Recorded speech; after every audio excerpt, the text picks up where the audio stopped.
I got the idea to start Amazon 16 years ago. I came across the fact that web usage was growing at 2,300% per year, and I'd never seen or heard of anything that grew that fast. And the idea of building an online bookstore with millions of titles, something that simply couldn't exist in the physical world, was very exciting to me. I was working at a financial firm in New York City with a bunch of very smart people, and I had a brilliant boss I much admired. I went to my boss and told him I was going to start a company selling books on the internet. He took me on a long walk in Central Park, listened carefully to me, and finally said, "That sounds like a really good idea, but it would be an even better idea for someone who didn't already have a good job." You don't want to go through life with teammates who aren't resourceful. And so you do want to go through life with people who, if you need, could get you out of a third world prison. The value of resourcefulness, Yeah. right? And self-reliance. How do you apply that to the work that you do on a daily basis? How do you? Well, I think there are a lot of entrepreneurs and people pursuing dreams and passions in this kind. The whole point of moving things forward is you run into problems, you run into failures, things don't work, you have to back up and try again.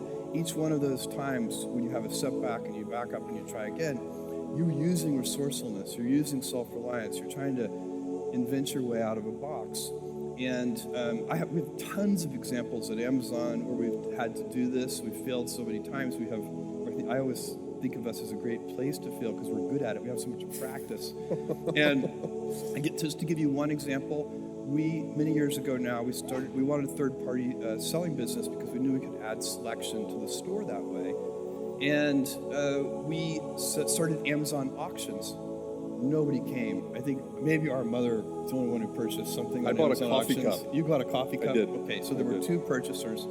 And then we said, well, what can we do? We opened this thing called Z Shops, which was like fixed price auctions. Again, nobody came. I didn't use that. And then finally, each one of these failures is like a year and a half long. And so we're trying to invent new things. And we finally came across this idea of putting the third-party selection on the same detail pages, the same product detail pages that we had our own inventory on, our own retail inventory on. We called this marketplace, and it started working right away, and it worked. So that resourcefulness of trying new things, figuring things out, what the customers really want, it pays off in everything. And it pays off even in your daily lives. How do you help your children? What's the right thing? My wife has a great saying, much to her credit. She has this great saying. She says, I would much rather have a kid with 9 fingers than a resourceless kid. Which I just think is a fantastic attitude about life. Our biggest regrets turn out to be acts of omission. It's paths not taken, and they haunt us. We wonder, what would have happened? I loved that person, and I never told him. And then they married somebody else. I didn't do this. And so that's the frame of mind that I put myself in. And once I did that, once I thought about it that way, it was immediately obvious to me. I knew that when I'm 80, I would never regret trying this thing that I was super excited about and it failing. If it failed, fine. I would be very proud of the fact when I'm 80 that I tried. In the end, we are our choices. Build yourself a great story. Thank you and good luck. Tomorrow, in a very real sense, your life, the life you author from scratch on your own, begins.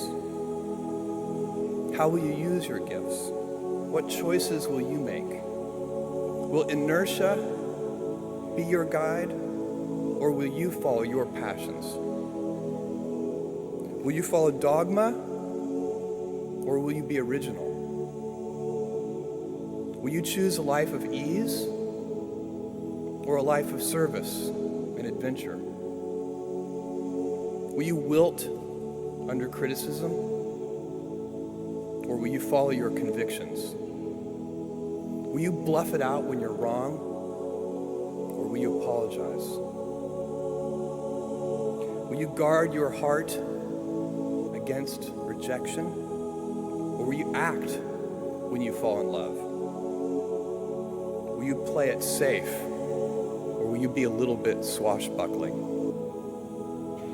When it's tough, will you give up, or will you be relentless? Will you be a cynic,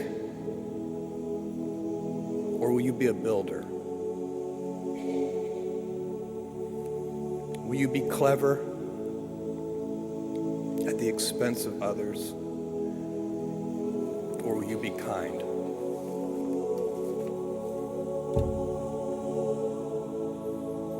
I will hazard a prediction. When you are 80 years old, and in a quiet moment of reflection, narrating for only yourself the most personal version of your life story, the telling that will be most compact and meaningful will be the